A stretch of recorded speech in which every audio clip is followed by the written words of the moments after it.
Hello and welcome to the Farming Today This Week podcast with me, Charlotte Smith. This week has been dominated by drought. What will farmers do for water? Should the dry weather continue through August, river flows will decline and those abstractors who have got licence conditions may find they will have to stop. Campaigners say businesses are already taking too much from our rivers every year. We have a system which is giving the licence to extract up to 43 trillion litres of water from our rivers and freshwater environments. The grass isn't growing and farmers are already using reserves of winter feed.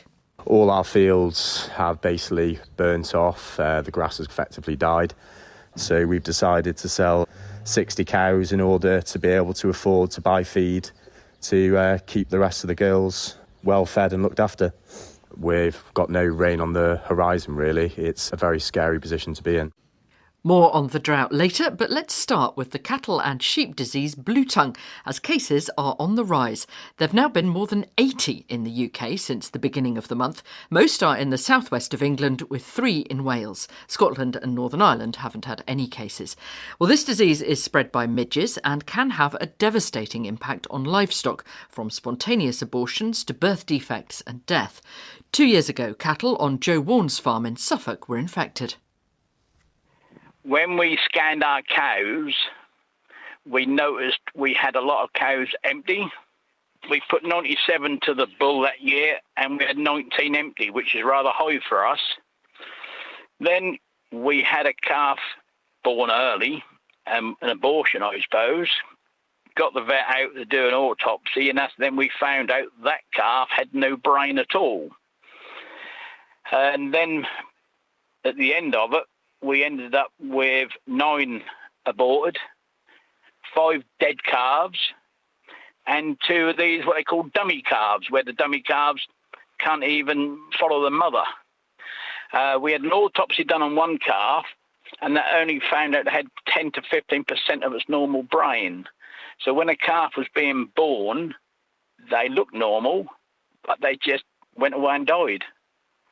And that is how strange this bluetongue variant is. You never know how it's going to affect your herd. What impact did it have on you and on the farm? At the time of calving, obviously you dread going in and seeing what's lying in the yard. You didn't know if you can find another one aborted, another one died or whatever. So yes, that do have an impact on you. When we come to sell the calves we had, in altogether we're 33 calves short of what we should have had, which is near enough a third of the calves less. Now this year you vaccinated. Yeah, we vaccinated. As soon as we knew we had the bluetongue, we vaccinated the cows pre-bulling, so we knew everything was protected. And this year we didn't see any signs of bluetongue at all. For the cost of it, that's £2.50 a dose. Well, if a calf is worth £1,200, £1,300, why wouldn't you spend £2.50? Joe Warne in Suffolk there. Well, as I say, most of this year's cases are in Devon and Cornwall. The Launceston show in Cornwall did go ahead this week, but without cattle and sheep, in a bid to reduce the spread of infection. Dr. Simon Gubbins is a bluetongue expert at the Pirbright Institute. Certainly this year and last year, the cases that have first appeared have been a result of kind of essentially overwintering of the virus in the livestock population in Great Britain. So cattle and sheep infected in one season, it's then transmitted to the fetuses, and then when they're born, then they get fed on by midges, and sort of the cycle begins again. Has the weather played a part here? Because we had a mild, wet spring and obviously this very hot summer. I think almost certainly it has. So in terms of midge numbers, we're not actually seeing a big difference from previous years. But what the temperatures have changed is how long it takes a midge to become infectious. And because the temperatures have been so much higher than normal over the past month or so, this means we're seeing a much faster replication of the virus within the midges. It's unprecedented. What I've seen is normally we'd expect it to be 2 to 3 weeks for this to happen, but over much of England and Wales over the past sort of few months, it's been 1 to 2 weeks. So it's been much, much faster. And this, I think, is contributing a lot to why we're seeing this increase in cases now. Dr. Simon Gubbins. All this week, the BBC's local radio stations in England have been focusing on agriculture. And as part of this year's Farmwatch, the BBC has been looking at the price of food and how much of what we pay goes to producers. Not surprisingly, given the weather, all this starts with a barbecue. According to the Consumer Price Index for May this year, families are paying 9% more for beef products, 2% more for bread rolls and 8% more for bagged salad than they were 12 months ago. The BBC's East Yorkshire and Lincolnshire rural correspondent Lindsay Smith reports. Barbecues hit the spot when eating out is beyond the budget. But now, even a home barbecue is becoming pricey. But those at the start of the food chain say the extra cash shoppers are paying doesn't end up in their pocket. You come in. Heather Oldfield is a cattle farmer near Boston and a mum of two. All of our costs have gone up. Feed, labour costs, fuel costs, fertiliser costs when we're thinking about fertilising the grass that these guys eat. Come on everybody, to come and have some dinner. Both girls want to farm, but it's quite difficult to work out how do we diversify, how do we shore the business up into a place that's right for them to come into without saddling them with a lot of debt. It's not just beef that's on the rise. Flour is the main ingredient for bread buns. It's made in mills like this one in Yorkshire. Robert Archer is in charge. We've increased our prices to cover the prices that we've had to incur. So our haulage has gone up nearly £400 a load. If we stayed at the same price, we'd be losing money and then we couldn't run the business.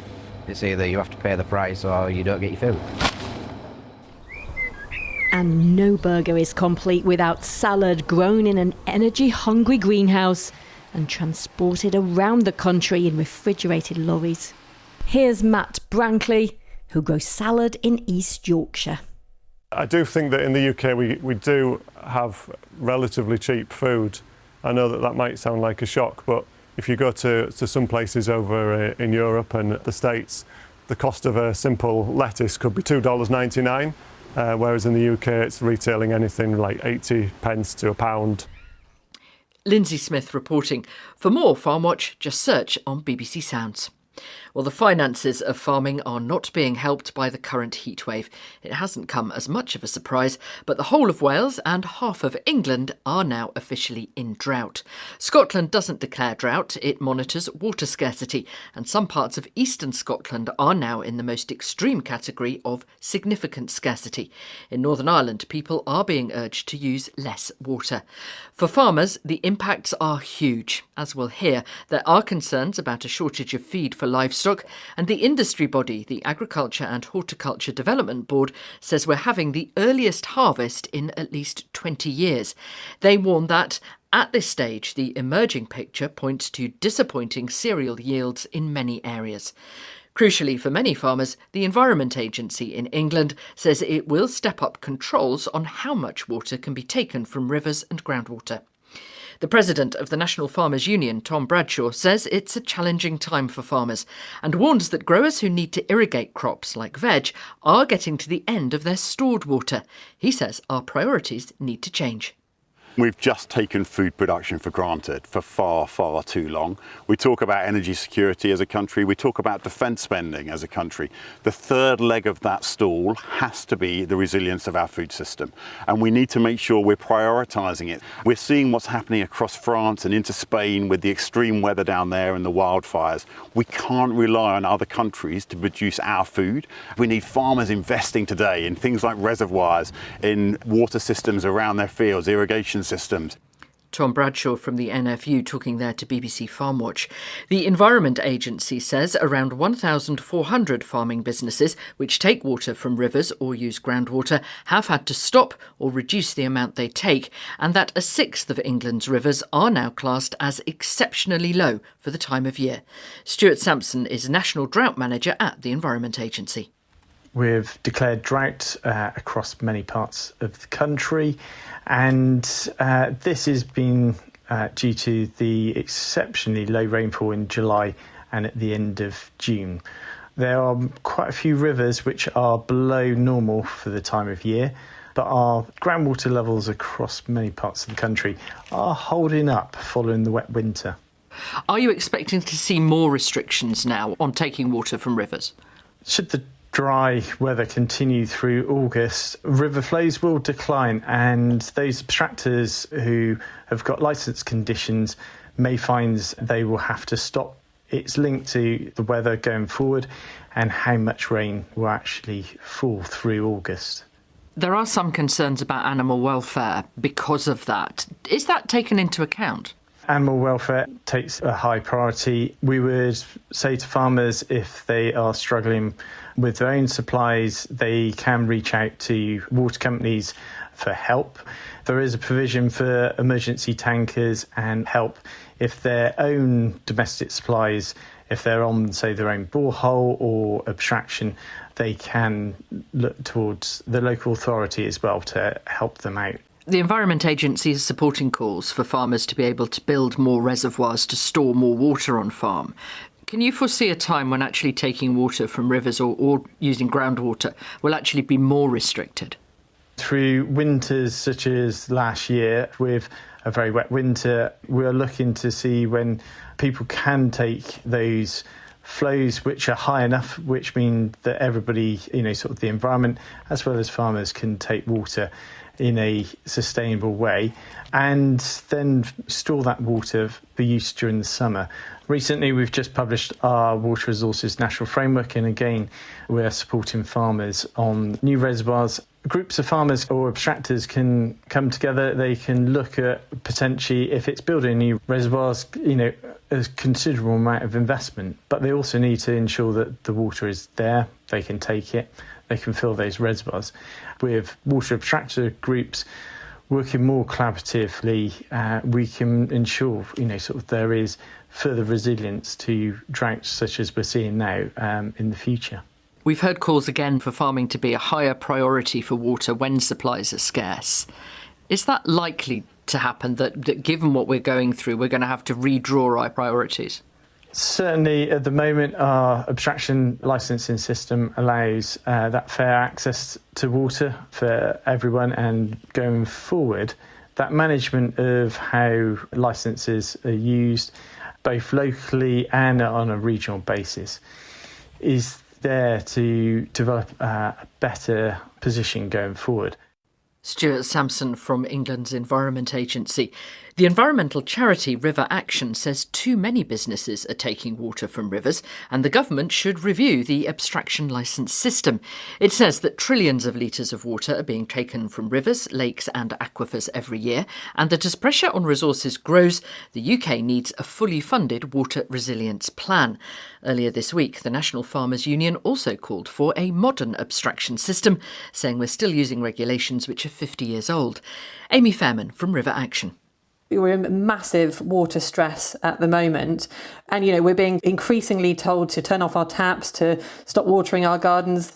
Yet we have a system that is giving abstraction licences to, over 14,000 industry bodies, which is giving the licence to abstract up to 43 trillion litres of water from our rivers and freshwater environments. But some of the businesses taking that water are, for instance, farms. They need that water to grow food. So are you suggesting they shouldn't be allowed, or that they have to use significantly less? Absolutely not. There are definitely industries that are essential services. We need that water to grow our food. Farmers are under increasing stress in these drought conditions, and what we're not suggesting is that they need to have their the water abstraction licenses taken away from them. But at the same time, we have industries like golf courses, data centres, non-essential services that are being permitted to abstract freshwater from our environment on a daily basis. And what we're calling for is for that abstraction system to be urgently reviewed, for every licence to be reviewed, to make sure that those licences are serving essential services like farming, like growing our food, to ensure that we've got a system that is robust and resilient to an increasingly stressed climate system. The problem here is how you prioritise and which industries you prioritise. So farming, for instance, wants to be at the top of a list before, in some ways, domestic users. Other people will argue it should be domestic users, then maybe wildlife and the environment, and then farming. Or others will argue data centres should come higher in the list. How do you prioritise? Yeah, that's a good question. And that's what we need to see as part of a national resilient plan put in place by the government. But it needs to come alongside other support mechanisms for industries like the agricultural industry, like the farming community, everything from on-farm reservoirs to, we haven't built a new public reservoir for 30 years in the UK. We need to look at the system as a whole to make sure that we're supporting the industries that need it to retain the water when we're in times of abundance so we can use it in times of drought. You talk about this fully funded water resilience plan. What would it look like and how much money are you talking here realistically? Well, I think what we need to see is ambition from the government to address this issue head on. We need to see the new Labour government really address these problems and really come to terms with the fact that we are moving into a much more stressed future, and really looking at the costs of how that plan can be funded is really important. Although I'm sure the Prime Minister would point out there isn't that much money around and it's got to be prioritised. So where is this going to come in the very full inbox he is facing? I would argue that there is no more precious resource than water. We cannot live without water. And therefore, this needs to be a very urgent priority for the new Prime Minister. Amy Fairman there from River Action. Well, as I mentioned, this is now officially the earliest harvest in at least 20 years, and farmers are counting the cost of disappointing yields for many cereal crops. As part of BBC Local Radio's Farmwatch this week, Radio Suffolk's Johnny Wright joined farmer Simon Dane in the combine harvester as he finished bringing in this year's wheat crop. Some crops this will go for biscuit making, some wheat will go into Weetabix, bread, animal feed, all depends on the quality. We'll get father-in-law start taking samples in the next couple of days, and we'll go to the merchants and we'll see what protein levels are like, what the quality is. That will determine whether we're £165 a tonne or maybe 180. But quality will determine whether you get a good price or not. And do you think this will be okay? I don't know. It's probably cost as much to grow it as what we're going to get paid for it this year. I don't think we'll break even this year, no. And that is just because of the crop not maturing enough? Yeah, it's the weather. The weather and our input costs will have a major impact this year. I hope there are people that are out there that see a future in this industry, because our primary objective is to feed people.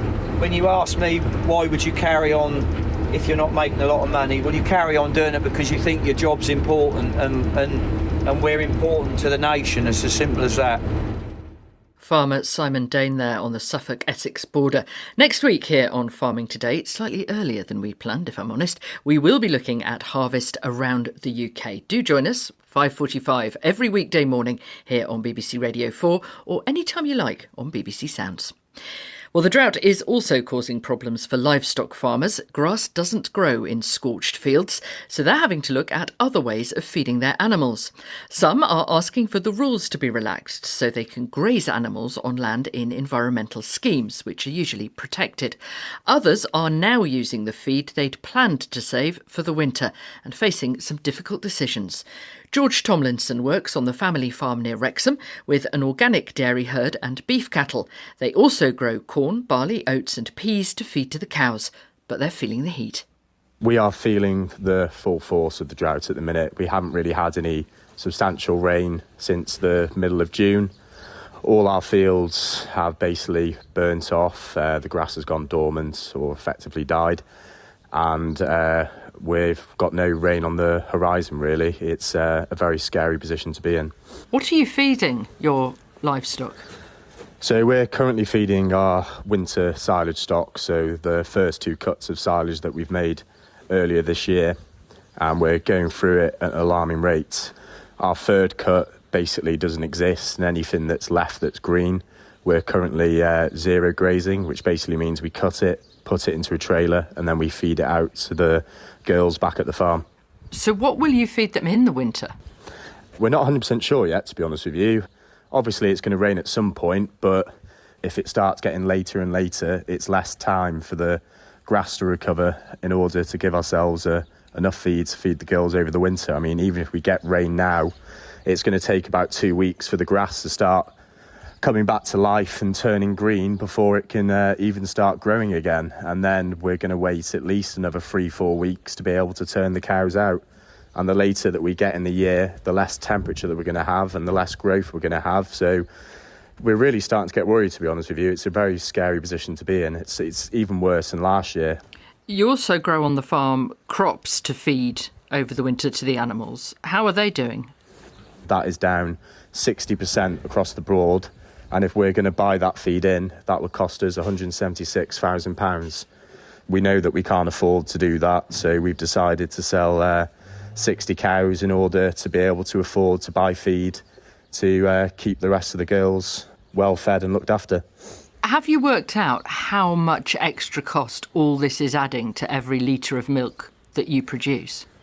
Yes, so I did the figures. It's an additional 17p per litre of milk, and we're currently producing 7,000 litres, so that is £1,190 a day. And they have been in the shed now for 6 weeks, and they're probably going to be in the shed for another 5-6 weeks, depending on when we get any rain. So it's massively impacted the business, both financially and mentally. George Tomlinson there. Well, let's round off with a young farmer who reminds us of the joy that can be found in farming. His name is Charlie, and he's set up his own dairy on his family farm on a very small scale. 1 cow, 1 milking machine, 1 pasteuriser and 1 fridge. He's now selling milk and cream direct to local customers in St Agnes in Cornwall, where the family has farmed for 300 years. BBC Radio Cornwall's Hannah Stacey made this report for BBC Local Radio's Farmwatch series and met the boy with only 1 cow in his herd. I remember I must have been around 2, sitting in the passenger seat and hearing my dad whistling whilst we were ploughing, and I just fell in love with farming there, I think. Hi, I'm Charlie, I'm 13 and I'm going to introduce you to my cow Claire. I saved up for Claire for 2 years and then brought her when she was a couple of weeks old, when she was born on the 24th of April 2023. I remember running around because I had a couple of other calves and they were playing and it was just a lovely day. But she had her calf, which she named Valentine, on Valentine's Day. We immediately started to produce milk. So I bring her in from the field and get her corn and the electric over to the milking parlour and lock her into the crush. Am I okay to put the clusters on? When my grandfather stopped farming, or my dad took over the farm, we stopped milking entirely, so all of our machines for milking were sold. I remember in December walking into the workshop about to go feed Claire, and there was a bubble-wrapped red milking machine, and I almost cried. If I didn't have the milking machine, then it would take around 5 hours every day to do the whole process. So the milking machine massively speeds it up. So my timer's just gone off, and that's when I need to be from the milking parlour over into the dairy to set the pasteuriser onto cool. I'm John, I'm 80 years old and Charlie's grandfather. When I was a child, we were milking Guernseys, 35 cows. When I got married, we switched to beef. Cows then were going on to bulk tanks, and we either had to invest a lot of money when churn stopped or give it up. So we went into beef cattle then. Hi, I'm Ollie and I'm Charlie's dad. Yeah, I was a bit concerned, having encouraged him that it is a lot with all the processing and the cleaning. He's never once questioned it. The problem is if something holds him up and he gets worried about being late. I think it's massively important to know the animals and how the milk is made and the process of what farmers have to do to get the milk. Sassy. She has attitude sometimes. She's my best friend, really. Charlie and his Jersey cow Claire at St Agnes in Cornwall there. That's it from us. I'm Charlotte Smith. The producer is Rebecca Rooney, and Farming Today is a BBC Audio Bristol production.